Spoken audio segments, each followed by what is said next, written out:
there's Mr. McMillan. Walmart is the largest single employer in the United States.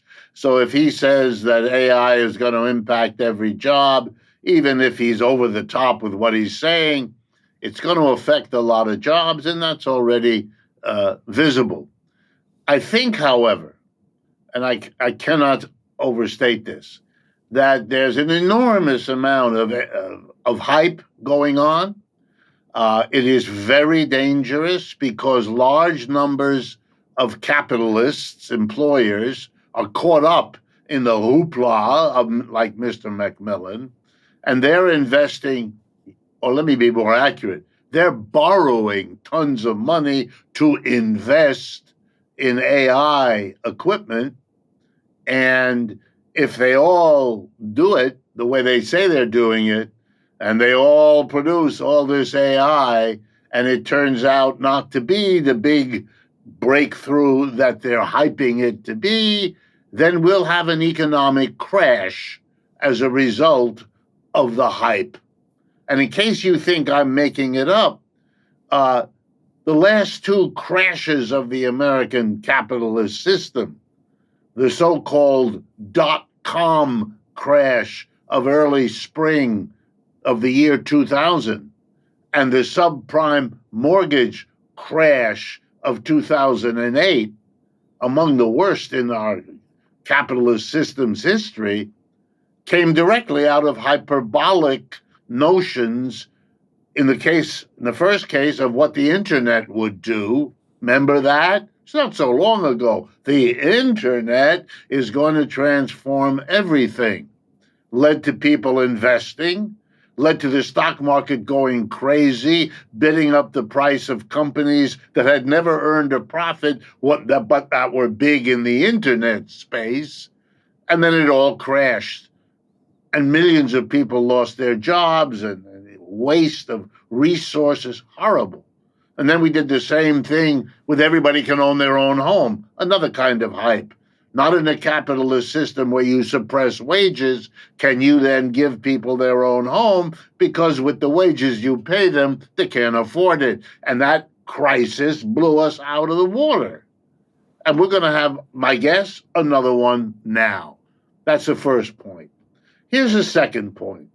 Capitalism never developed technology generally. Capitalism always developed technology in very particular ways. Let me give you an example.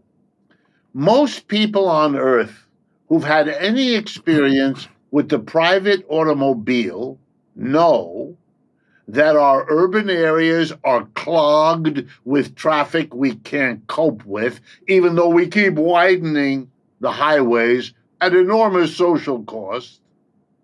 They know that cars kill more people each year than our wars do, that cars injure more people, the private car, that they pollute the air, killing even more people. It is an awful invention, and it would be an easy way to go to a technological development in which everywhere, in every urban area, in every suburban area, and even in the rural areas, we moved to a system of small, comfortable, well-appointed vans. You can call them buses if you like. You can call them trolleys. You can call them vans. It doesn't really matter.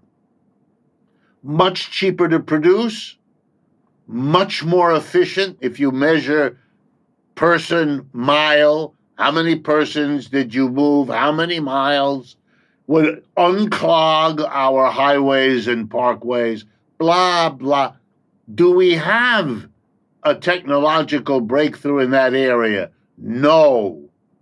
Here's what capitalism does. It doesn't want mass transit. It is constantly inadequately funding mass transit. I live in New York City. We have a subway system, but it is unspeakably underdeveloped. When I go to France or I go to many other countries, I'm embarrassed at what they're able to do with their mass transit system. So you know what we have? We have the electric car. That's right. We're going to make a technical development. We're going to make Mr. Elon Musk a billionaire many times over because he comes up with a very peculiar technical invention, not replacing the private car with the mass transit. That's what we need. A fast train. Go to China. You'll see a system of fast trains that the United States won't have for decades. They already have it. We know exactly how to do it. It's unbelievably efficient, much cheaper to operate, et cetera, et cetera, et cetera. No. We're going to have electric cars clogging our highways and electric cars exploiting the energy resources of the country. So capitalism is unique. Now let me turn to AI. And bear with me if I give you very quickly an arithmetic example that shows you. If you're a capitalist, you see AI as a profit-making opportunity. Why? Let's assume AI makes all the workers in your business twice as productive as they used to be. Whatever you produce, you can produce twice as many in the same time when you use AI. The employer is ecstatic. He buys the AI and fires half his workers. Why? Because the remaining half, the ones he didn't fire, working with AI, can produce exactly as much as he did before. He can sell them for the same price and get the same revenue, but instead of taking that revenue and paying half the workers he fired, he keeps that part of the revenue for himself. His profits have done wonderfully. He is so happy. And what is his responsibility for the half people he fired? Nothing. That's how capitalism works. You can take their job through no fault of their own, and they're out on the street, and you don't have any responsibility. You don't have to pay them. You don't have to help them. You don't have to shed a tear. You don't even have to give them a Christmas card. Nothing. Now let me tell you how the working class would handle this situation and how a socialist regime would. You bring AI in because it does the work of people, that saves people work. And how do you handle it? You cut everybody's workday from 8 hours to 4, because in half the time, they can do twice as much output. In 4 hours a day with AI, they can produce what? The same output, which the employer can sell in the same way at the same price, generating the same revenue. Will it make more profit for the company? No. They'll have no more or less profit than they had before. But what will you have accomplished?